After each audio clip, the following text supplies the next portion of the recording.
Hi guys, Sabrina from Campbell's Freedom Farm. Now, those of you that love growing vegetables in the winter and you don't want to waste the time with seeds, I have a solution. You know, I grow a lot of cabbage, a lot of bok choy, and basically what I do is I buy it and I do two things. I either snip it, I throw this in whatever dish I'm making, and then I have a pot and I just put the end in.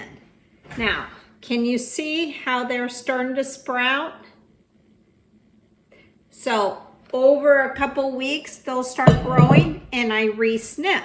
Now, another option is I root it.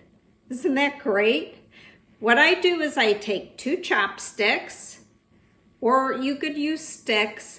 I don't like putting a hole through here with a pick because what happens is it rots around it.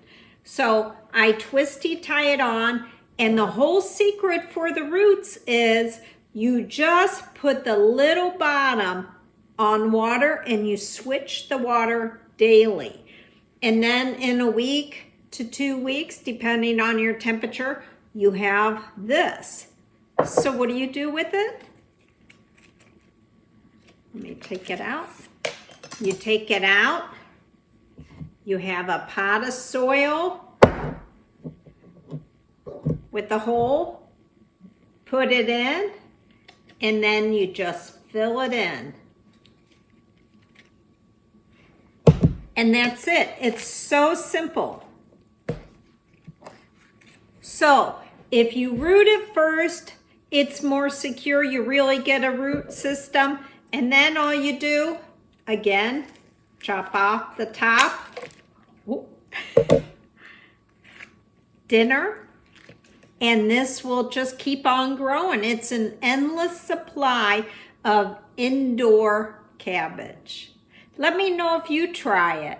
Have a great day. Please subscribe, like, and share.